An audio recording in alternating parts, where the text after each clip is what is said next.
Across Nigeria's vibrant markets and growing entrepreneurial sectors, women play a critical role in sustaining households and driving economic activity.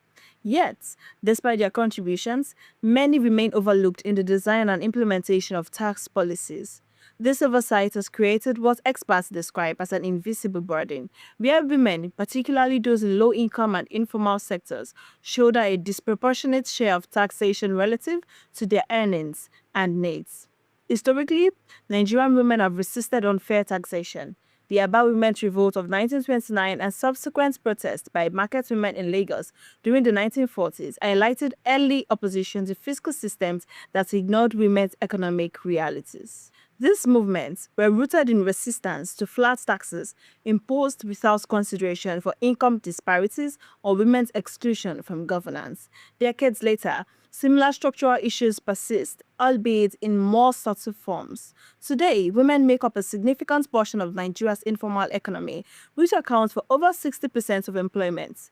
Many operate small businesses selling food, clothing, and household goods, often with inconsistent incomes. However, tax systems at local and state levels frequently apply uniform levies and fees, disregarding these fluctuations.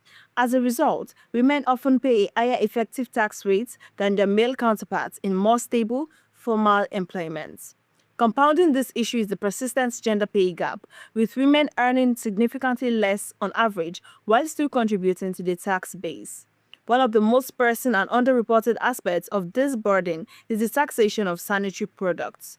Menstrual hygiene products, including sanitary pads and tampons, are essential items for women and girls. However, in Nigeria, these products are still subject to value-added tax, increasing their cost and limiting accessibility for millions. For low-income earners, especially students and women in rural or informal settings, this added expense can be significant.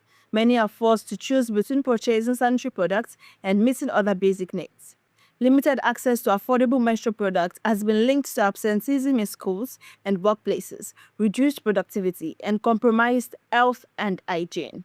In effect, the taxation of sanitary products functions as a gender-specific financial penalty, one that men do not experience.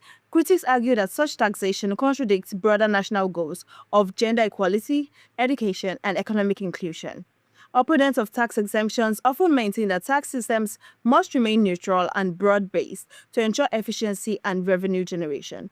They caution that creating exemptions for specific groups or products could complicate administration and reduce government income. However, policy analysts counter that neutrality in unequal societies often reinforces inequality. They argue that fairness requires acknowledging differences in income, responsibilities, and biological needs.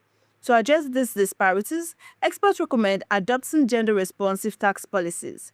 Key proposals include removing value-added tax on sanitary products, introducing progressive tax structures that reflect income levels, and improving public services that directly benefit women. Equally important is increasing women's representation in fiscal decision-making processes to ensure policies reflect diverse realities. As Nigeria continues its journey towards economic freedom and inclusive growth, addressing the invisible burden of taxation on women is essential. Recognizing sanitary products as basic necessity rather than taxable goods is not just a fiscal adjustment, it is a step toward equity, dignity, and sustainable development. This is Mercy Kilani, reporting for Ask Nigeria.